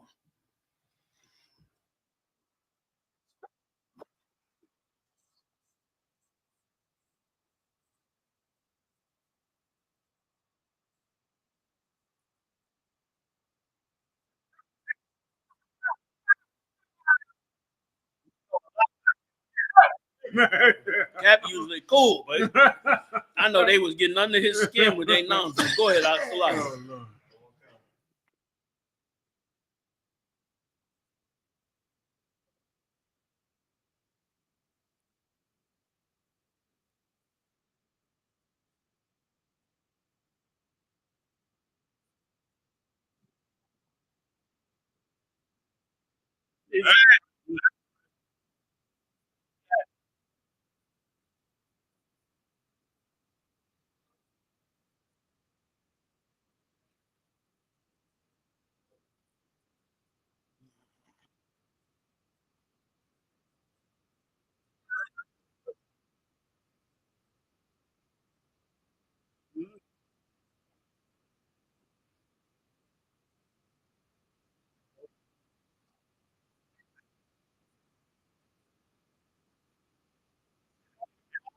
productive anymore. before Let's we close close out so out, we you can get mind if over. I it. say- Jennifer, we sat on this. I'm gonna go crazy on these niggas, man. Go ahead. Okay. No, I didn't ask me. Was that it? I had muted. They couldn't hear it. Oh damn! Go ahead, run it back one more time. Come on, Wait, bro. hey, shut up. Hey, shut up. If you Shut ask, up. if you ask me the question, Whoa, come whoa, on, whoa, bro. hold on, guys. Hold tight, on, Captain. Hold tight, on. Captain. Cap. Listen, Listen, y'all listen. can get the good side or you get the bad Hold on, side of Cap. wait, Cap. Listen. We gotta keep it No, you respectful. gotta say him. Listen, he interrupted me. No. Listen, the interruptions will happen. This is a passionate debate, but the shut ups and all the little, we gotta keep that. Hell no. If he interrupt me, if I give somebody respect and they can't respect me, I ain't gotta respect them. No, Cap. He's fired up. He's fired up. Listen, I get. I Listen, interrupted. did you? So You ain't even gotta talk now, Adam. So, Captain, are you posing the question? Are you posing the question Posing the question to who? to Adam? I ain't posing no. I'm talking. Look, so which side you on, moderator? Captain, listen, man. Which side you? Captain just turned up right now. So look, Captain, whose look. side y'all on? Y'all check- on my side or y'all neutral? So check I ain't it out. asking him nothing. I'm trying. Listen. So Captain, close out. If I may, may I say Listen, something Captain. first? May I say something? I need you. brother? I want to close out here because right now we're not being productive anymore. Let's before we close out so out, we you can get mind over. if I it. say- Hold on, Bakar. How you trying to close out with me when I'm being interrupted when I was talking? These brothers talked at length. Nobody said nothing. It's a bias. Well, Seems Captain. like a bias here. Captain, continue with your statement, and then we'll give BK and Adam opportunity to Wait, so refute my that. brother can't talk after me? Y'all changing up the whole flow for the Christians now? Like, you see how you got to be with Christians? Like, they know they being unjust to him. They cutting him off. Yep. Now he come back on them harder. They don't like that. So they're gonna act like he's out of control, calm down, and all that. But he had to fight for them to recognize that it was his turn to speak, and he shouldn't have been cut off. And he wanted to make sure he preserved Akkad's right to speak right after him. And that's how you got to handle Christians out, because they always double talking some peace and love shit while they do evil shit to you. Salaki, go ahead, brother in the back. You got to get the mic up there on the side. Salaki, forgive me, y'all, for chewing on my chips. If I could, one of the brothers also said at the end that he was being biased because he want everybody to come into Christianity. See that? So see that there? He He came out with the damn thing. So, I didn't even catch that. It's probably on the tape further down. It's at the end. It's like he said it going towards the end. See that? Like when they everybody comes slimy, up. man. They just slimy. And the nerve to even question, I reckon. You understand? Yeah. The nerve to question, I reckon. Please. Please. You know what I mean? So that was it. Captain, Is that what you was going to go back to it?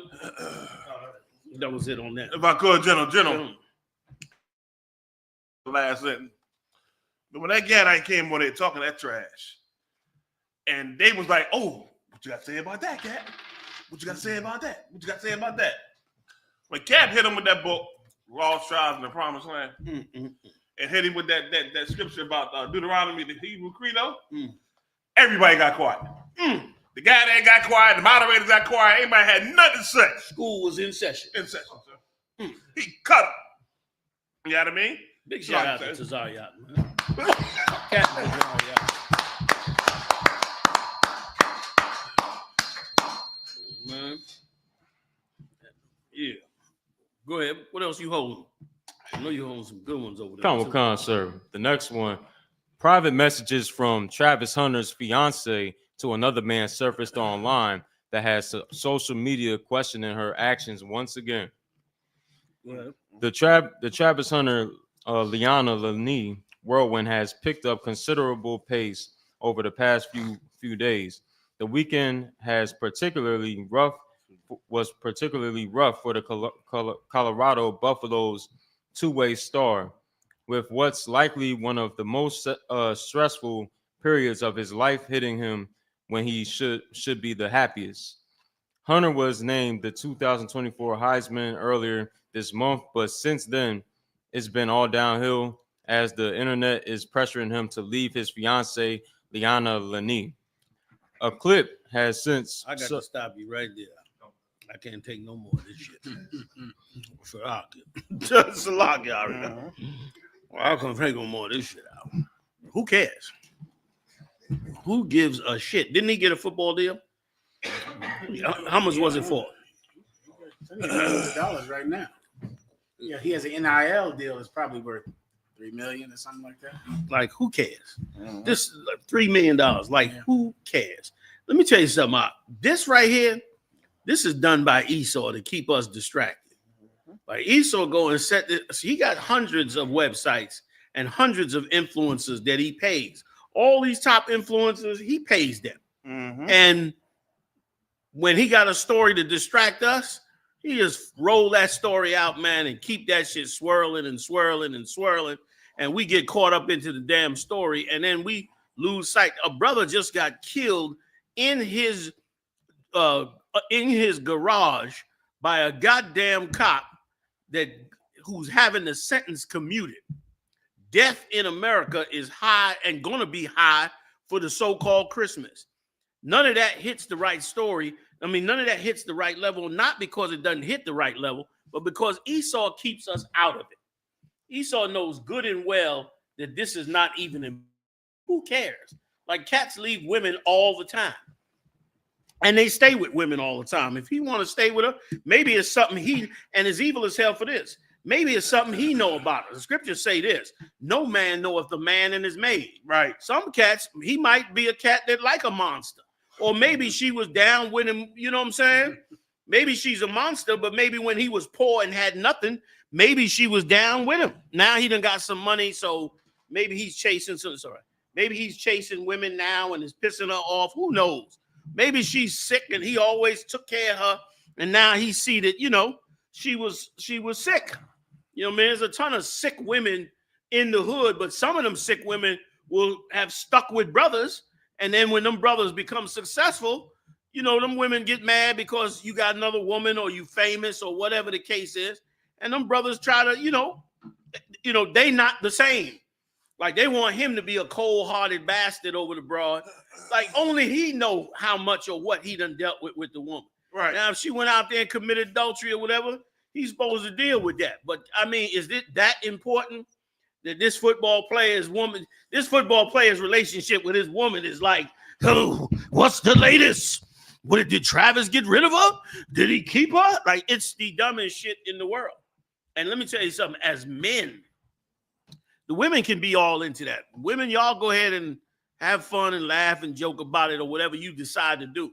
But as men, man, we got so many more problems, so many more fears that we got to deal with, so many more internal hurts and destruction that we done dealt with that has to be faced. Like what he do on the football, he's a millionaire. He ain't got to never worry about anything ever. He can buy the most expensive car he wants, the most expensive house he wants.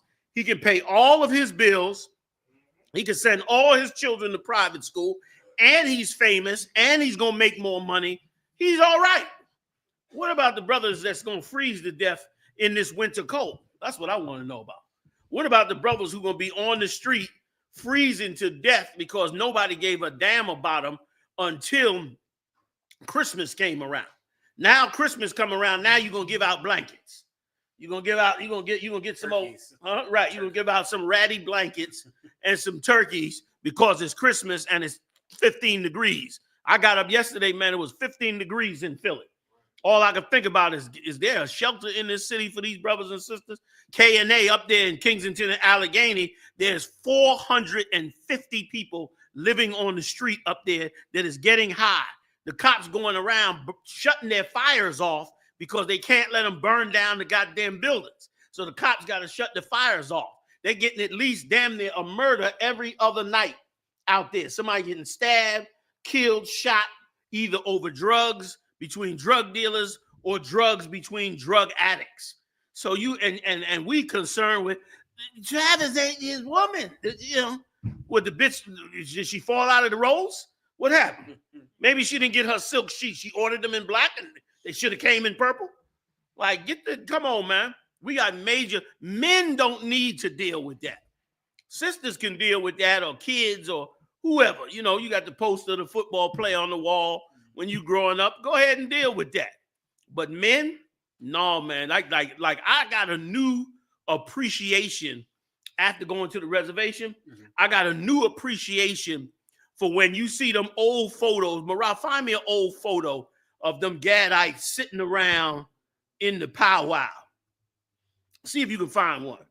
Because them Gadites sit around in them powwow and them old men, and now I realize what they doing. Them old men, those is councils.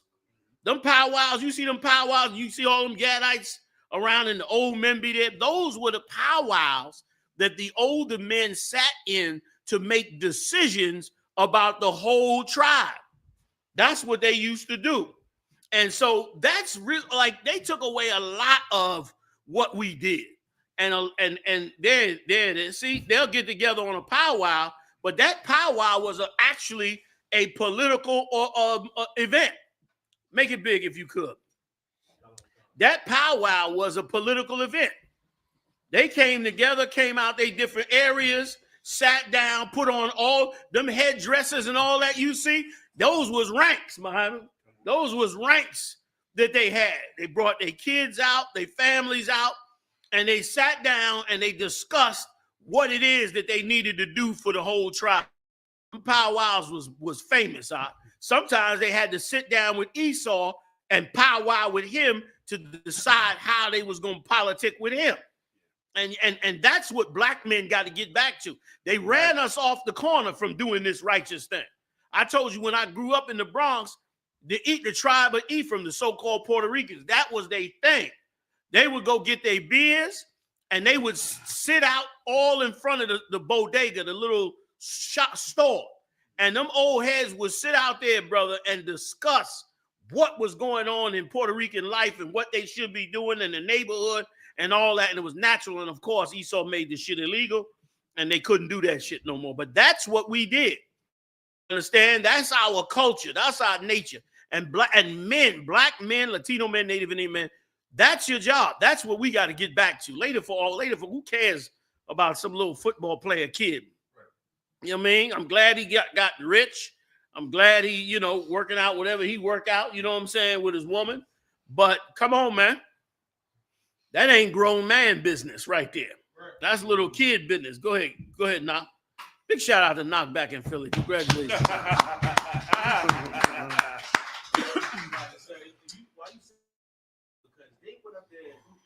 So the white people went up there to some tribes. They wiped out the whole tribe and they carved their face in the side of a mountain and left it on their land. Mm-hmm. That's diabolical. Yeah, that's a reminder that we fucked you up and don't never forget it. That's right. That's what that is. That's a reminder of that. You know, man, we did this to you. Don't you never forget it. You know what I'm saying? Like, that's what that is. And I know them Gadites can't wait till the day they tear it down. They cannot wait till the day they tear it down. All right. Come. Let's go on. So yes, I just said that to add to that story, man, because that's ridiculous. Come on with it, y'all. Come. Child hospitalized after holiday drone show in Orlando goes badly wrong. I got to tell you, Salaki to cut you off before we go. Big shout out to Kazak Ahmad. Kazak Ahmad just sent me a text that said Maryland has a law on the books right now where 5 or more Native Indian men gathered together is considered a war council. Oh, shit. That's the law on the books. 5 or more of them get together, it's a war council. You understand? Right now, it's on the books now. And for sure, he thought that way when it came to black men, because he would go around in all these cities, and when black men was hanging out, he loitering. Thank you. It was considered loitering. You understand? When that's what we're supposed to do. We're supposed to come together, which the UPK does, and discuss the real issues. What to do in a marriage, what to do with your finance, what to do with that devil ruling over you on that job. What should you be coming together with? What shouldn't you be? Not whether this cat leave his woman over the football, over, silly nonsense that never get us nowhere. But Esau wants to keep it that way so that you never wake up. You never wake up. You never become a man. You never make sensible and sound decisions. You never grow as a people. You understand? Esau said economically, blacks and Latinos their children start a new life every cycle. Like white people gather their wealth and their inheritance and all their stuff and pass it on to their children. They said most of the time, a home in white America lasts 3 generations. I mean, if grandfather have it, he pass it to the son passes it to the grandchild, which means he come into a house totally free, all set in the neighborhood he grew up in, his father grew up in, his grandfather grew up. They said black people have to start their life every generation. The next generation, they're going to have to go to work, save their money, try to buy a house, try to build a family, all of that. And that's because we're not coming together, like he said, with a war council. We're not coming together to war about nothing unless it's against each other. We're going to war about that. Damn that. Salaki, I yield. Can I get First Maccabees 14:9 real fast? Damn right. Because this scripture, listen, but Commander Yohana bringing out what he's saying is directly biblical. Directly biblical. And I'm going to show it to you right now. Read out. Khan, this is the book of First Maccabees, chapter 4, verse 9. 14. Salaki. Chapter 14, verse 9. Y'all check this out, man. So like there's Second Maccabees? First Maccabees. First Maccabees, the 14th chapter, verse 9. Verse Khan, sir. The ancient men. The what? The ancient men. What's the ancient men? The older brothers, like how Commander Yohana said. The older brothers, the ancient brothers. You know what I mean? The older ones, man. The OGs are what you would call it. You know what I mean? The OGs. Go ahead. Sat all in the streets. They did what? Sat all in the streets. Go ahead. Communing together of good things. This is what he said. Damn, that was exactly it. Yeah, that's it. That's what Commander Yohana said. That's it. They sat there talking about the good things amongst the people. What we gonna do? How we gonna do it? Yo, you ain't doing this here. You ain't doing that. And the young boys respected them, man. They ain't wanna go against them old heads. Go ahead. And the young men put on glorious and warlike apparel. Put on what? Glorious and warlike apparel. Put that inside your chest. You talk about us how we dress, right? Huh? Ha ha. Put it inside your chest. Right. These purple cats don't feed the homeless. That's insanity. When Christ, one of his main miracles, get me right, was stretching that bread out. Yes, sir. And that fish out. And feeding all them brothers and sisters who were starving. And these idiots talking about we don't feed the homeless. So you're not counseling about how to fix the nation. You counseling about handmaids. I yield. Once again, General, they counsel about handmaids because they chasing their tail. Like all they care about, they so stuck on talking about us because we got more than one, and we don't hide it and we say it. Well, y'all doing it in secret. What a hypocrite! You got to be kidding me. Like he got on that podcast and said, "Well, I left because there was much polygamy." Well, homie, you said much polygamy, right? Yo, homie, check yourself, baby. Like if we in the streets and we on the corner, you gonna get checked. You gonna get G-checked. Nigga, how you gonna say that when you got handmaids running around in your organization? Y'all destroying sisters, man. You gotta be kidding me, really? He would get G-checked on the streets. That's why when Esau took away this thing of us communing together of good things, it was so evil, man. Because he supposed to get checked over that. You know what I mean? Slocky, sir. And listen, just like a corrupt cop, like just a slimy lie about the whole thing, just a hypocrite, just a rotten ass hypocrite.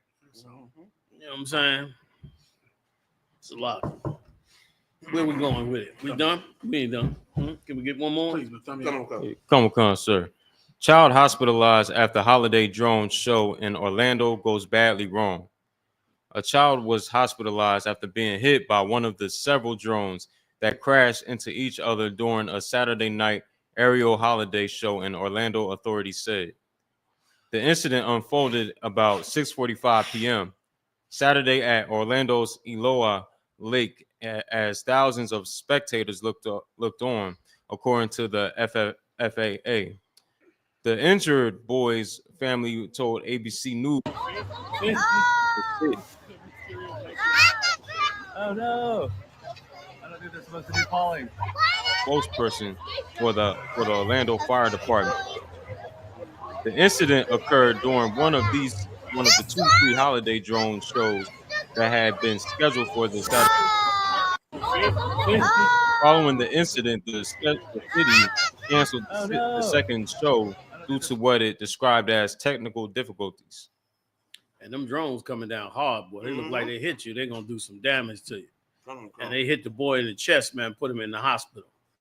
That's a rough one right there. You know, ain't nothing you could do about it. That's them trying to push that new technology. But can you do story number 9? Like that? That's them pushing that new technology and trying to get, you know, drone crap going. You know what I mean? They want to rule the skies with these drones, man. That's what they looking for. Esau love his latest toy to kill people with. You know what I mean? They doing a light show with it, but you can best believe, you know, that's his latest toy. You know what I mean? He loved the idea that he don't have that nobody's in the plane. He ain't got no family can come complain about it. You know what I'm saying? But this right here, if you could, this is some BS too. Read this story out. Come on. Y'all was pretty quiet when Brett Favre, never mind, racist spread and misinformation about Simone Biles receiving student loan forgiveness. Fans hit back with Brett Favre's welfare fraud case. The Simone Biles hate train is moving full steam ahead on social media. Critics are outraged by resurfaced claims suggesting the world-class gymnast is among the 5 million Americans who benefited from student loan forgiveness. The Ohio native reportedly took a selection of business classes when she attended the University of People online-only school 6 years ago. Outcry from people on X began when a tweet that stated Roseanne Barr goes mad as Simone Biles worth $14 million, but still took $44,000 in student loan forgiveness. Why are we giving taxpayer funds to millionaires? Was circulated. Like, I mean, come on. Like, you know what I mean? Go ahead. What was you gonna say? No, I mean, I know Roseanne Barr doesn't know this. She's a cokehead comedian. Yeah. But millionaires get the most tax breaks in America. Right. Yep. Millionaires don't pay taxes in America. Right. Jeff Bezos paid $0 in taxes last year. True that. That's not debatable. That's a fact. That's a fact. He paid 0. Elon Musk pays 0 in taxes. Amazon pays 0 in taxes. Roseanne Barr is not angry because this girl, who she believes is a millionaire, went to college for free, because millionaires get the most tax breaks. She's angry because she's black, and she does not want any black person to go to college for free because white people do not want you to climb out of poverty. Right. They feel completely threatened with any story of black people finding a crack to go through to climb out of poverty. If they hear about affirmative action, if they hear about you getting public school funds or anything, if you get welfare, Jesus Christ, if you're getting food stamps, if you're getting welfare, they hate that because it looks like a path out of poverty. Yeah, right. Like you figured out a way, and they can't have it, sir. I mean, that's all I can tell you. They just cannot have it. You give it up. No, you know, man. Like, I mean, come on, Simone Biles.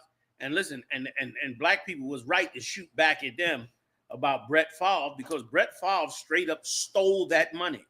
That racist piece of garbage stole that money that was designated for poor people in their neighborhoods and went and built was it a field or something, or a playground for his daughter on some school campus court, I think, or something like that.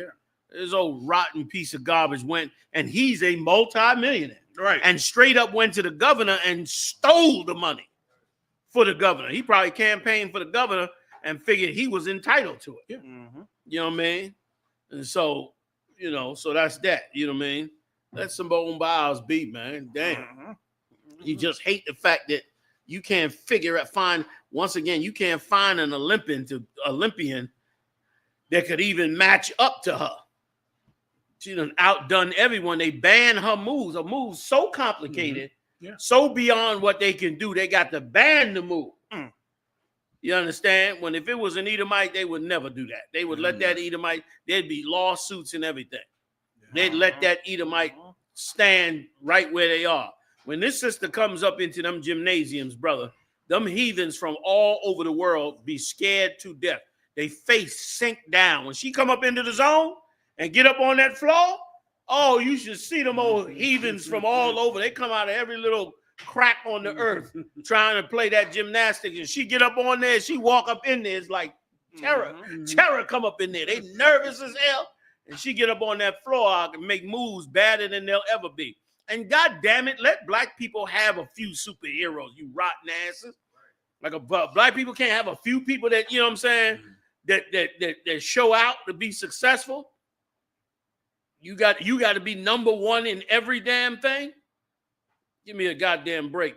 Hey, listen, y'all, join me, man, this Wednesday in Philadelphia at the Israelite School, UPK Philly, 41 Garrett Road, Upper Darby, PA, 19082. We coming together, man. We canceling Christmas, man. We canceling Christmas, and we going to serve the Lord, man, for Hanukkah, man. For Hanukkah, man, the Feast of Dedication. And it's an amazing story of what we went through to rededicate our temple. Like, it's amazing what these brothers went through and sisters went through to keep the name of the children of Israel. And here we are again, fighting for our identity to take it back from those that stole it from us, man. Hold that ground, black people. Come together, man. Join us, man. Also, I want to tell you to pay your tithes, isubk.com. Support the truth, man. Stop flaking. Come on through, drop your tithes, support us in the work of the Lord so we can keep this thing further. I got the heavy hitters with me. General Muhammad, give it up. Yeah. General Hazayan, give it up. Yeah. Officer Marah, Officer Mathumya, Officer Ibad Hayah in the building. Captain Ariah holding us down. Big Knock done come out of Texas. We finna wash that tan off his ass and get it back into the Philly bowl. In the building, man. Hey, man, I'll see y'all next time live on the UPK. Welcome home, brothers. Shalom.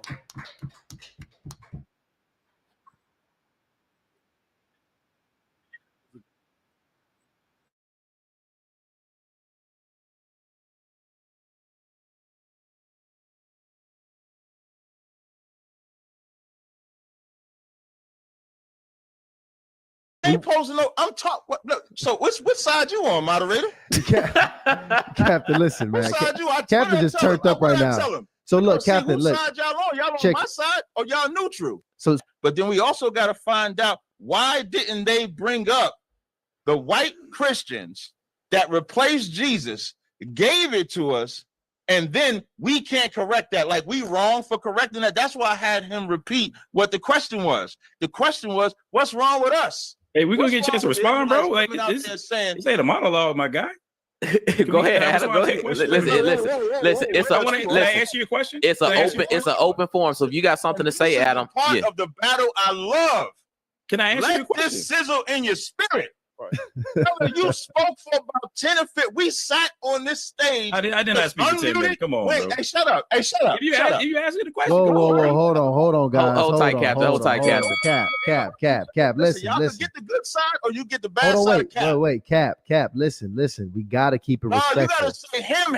Listen, he interrupted me. No. Listen, the interruptions will happen. This is a passionate debate, but the shut ups and all the little. We gotta keep that. Hell no. If he interrupt me, if I give somebody respect and they can't respect me, I ain't gotta respect them. No, Cap. He's fired up. He's fired up. Listen, I get. I interrupted. Did you? So you ain't even gotta talk now, Adam. So, Captain, are you posing the question? Posing the question to who? To Adam. I ain't posing no. I'm talking. So which side you on, moderator? Captain, listen, man. Which side you? Captain just turned up right now. So look, Captain, look. Side y'all on? Y'all on my side or y'all neutral? So check it out. I ain't asking him nothing. I'm trying. Listen. So Captain, close out. Listen, Captain. May I say something? I need you. I want to close out here because right now we're not being productive anymore. Let's close out so we can get over. Wait, hold on, because how you trying to close out with me when I'm being interrupted when I was talking? These brothers talked at length. Nobody said nothing. It's about Well, it well, seems Captain, like a bias here. Captain, continue with your statement, and then we'll give BK and Adam opportunity to Wait, so so refute my that. brother can't talk after me? That's I mean, y'all changing up the whole flow for the Christians now? Captain, Is that what we doing? Captain. Come on now, let's not. That's not, I But don't Cap- want to get yeah. in victim mode. We gonna make sure. Hit yeah. get your statement going. No, it's not. Wait. Slow down, moderators. It's not a victim mode. But in the first round or the first segment, I spoke. Captain Akai spoke. Those brothers spoke. We gave them the respect, didn't interrupt. When it got a little hot, Adam got in his feelings and talked while I was talking. Now, I don't mind the interruptions. I do this so that when I interrupt them, they can't cry like a little girl. But y'all got to tell me how it's going to go. You said in the beginning, no interruptions. Right. That's what you said in the beginning as the moderator. So if he's interrupting, you're changing for him instead of holding to what you said. So, Captain, So what are we doing? So, Captain, I want you to go ahead, close out your statement. We'll let Captain Akai go, and then we'll get over to my brothers. I like away games. I love away games. So as I was saying, and let this sizzle in your spirit, these brothers did not touch the most important statement that myself and Akkad said. If Christianity is about truth, why did they change the greatest man written in the Bible? Besides God, besides the Most High, Yahweh in the Hebrew, Jesus Christ is the greatest man to exist ever. And if we love Jesus Christ, Yahweh Shah Mashiach, why would we change his image? So when we close our eyes and say, now I lay me down to sleep, are y'all visioning a black man, or are y'all visualizing that white man that was beat into us? You're visualizing that white man. So the most important thing when you ask what is wrong when black people teach about being an Israelite or teach about being in the book is because by the time we got this book in America, Jesus Christ was changed to a whole different race, to a white race and not a black race. And neither one of them addressed why their Christians did that. I yield. And I would like to Akai, go also ahead. add, I would like to also add in that and address something that the brother said and said that we hone our old doctrine on, what white people did to us, you know what I'm saying? We start there. When, first of all, that wasn't the question. We answered the question. We started there because that was the question. But to answer what you said, we don't start there. In the ISUBK, or to you Hebrew Israelite doctrine, we teach the origin of black people all the way from Adam. All the way from Adam to Egypt, to leaving out of Egypt. It's you who believes that. And here's something that you don't know. The reason you think we're new is because of white people. White people gave you, you were Nubian kings, you were great Africans, because of white people. Yeah, you're a victim of white supremacy, brother. And it's sad because in the host said, yeah, Christian viewers, they're confused. They're confused because of you.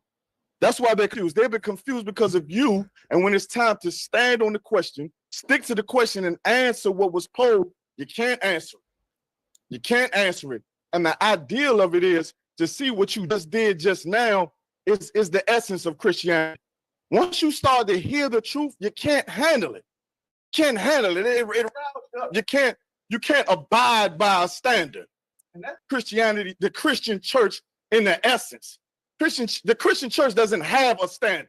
Even though you got a Bible in your hand full of laws and things for you not to do and not to eat and not to drink and not to put your rod in, you can't abide by a standard. Just like you can't sit here and let this man bring out a point after we just listened to you ramble on about whatever you were saying. That's in essence Christianity, and that's what's embedded in you, brother.